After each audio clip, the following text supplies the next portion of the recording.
My Ántonia by Willa Cather, Chapter 4. On the afternoon of that same Sunday, I took my long ride on my pony, under Otto's direction. After that, Duke and I went twice a week to the post office, 6 miles east of us. I saved the men a good deal of time by riding on errands to our neighbors. When we had to borrow anything, or to send about word that there would be preaching at the schoolhouse, I was always the messenger. Formerly, Funks attended to such things after working hours. All the years that have passed have not dimmed my memory of the first glorious autumn. The new country lay open before me. There were no fences in those days. I can choose my own way over the grass upland, trusting the pony to get me home again. Sometimes I followed the sunflower-bordered roads. Funks told me that sunflowers were introduced to that country by the Mormons. That at the time of the persecution, when they left Missouri and struck out into the wilderness to find a place where they could worship God in their own way, the members of the first exploring party crossing the plains of Utah scattered sunflower seeds as they went. The next summer, when the long trains of wagons came through with all the men and women and children, they had the sunflower trail to follow. I believe that botanists do not confirm Funk's story, but insist that the sunflowers was native to those plains. Nevertheless, that legend has stuck in my mind, and the sunflower-bordered roads always seemed to me the roads to freedom. I used to love to drive along the pale yellow cornfields, looking for the damp spots one sometimes found on their edge, where the smart weeds soon turned a rich copper color, and the narrow brown leaves hung curled in like cocoons about the swollen joints of the stem.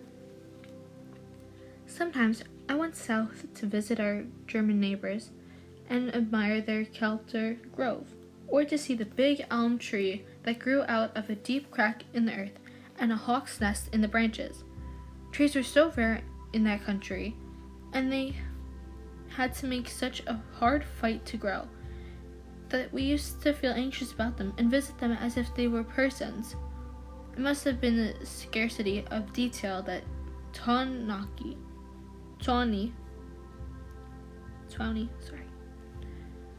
landscape that made detail so precious. Sometimes I rode north to the big prairie dog town to watch the brown earth owls fly home in the late afternoon and go down to their nest and underground with the dogs. Ántonia Sherda liked to go with me. We used to wonder a great deal about these birds of subterranean habits. We had to be on our guard there, for rattlesnakes were always lurking about. They had come to pick up an easy living among the dogs and owls, which were quite defenseless against them, took possession of their comfortable houses, and ate the eggs and puppies. We felt sorry for the owls. It was always mournful to see them coming flying home at sunset and disappear under the earth. But after all, we felt winged things who live like that must be rather degraded creatures. The doghouse was a long way from any pond or creek. Otto Funks said he had seen populous dog towns in the desert where there was no surface water for 50 miles.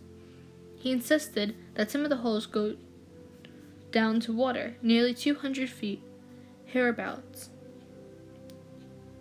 Ántonia said she didn't believe it, that the dogs probably lapped up the dew in the early morning like the rabbits. Ántonia had opinions about everything, and she was soon able to make them known. Almost every day she came running across the prairie to have her reading lessons with me.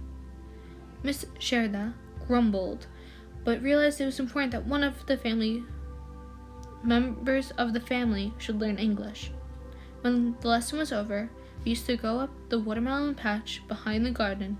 I split the melons with an old corn knife, and we lifted the hearts and ate them with the juice trickling through our fingers.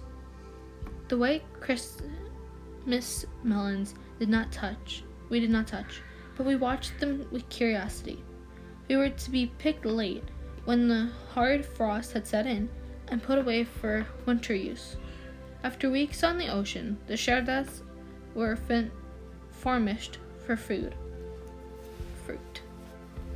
The two girls would wander for miles along the edge of the cornfield hunting for ground cherries.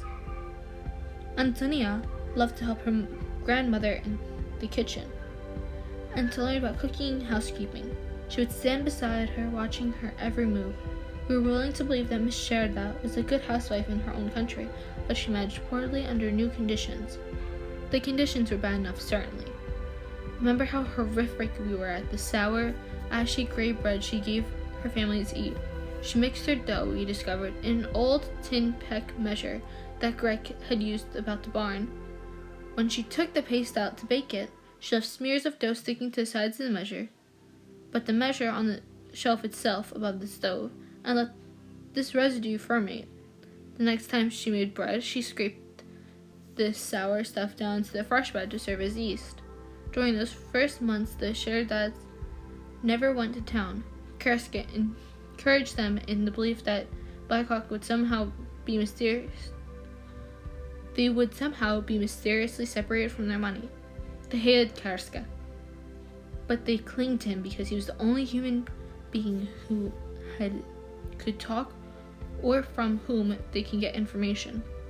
He slept with the old man and the two boys in the dugout barn, along with the oxen.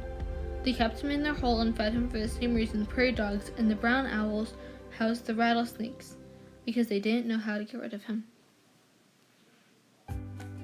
That is the end of chapter 1. I hope you liked it. For more content like this, please visit my channel. Please like, subscribe, and comment on the video. For the next chapter, I may be posting that tomorrow, or I may read it today because it's kind of short. We'll see.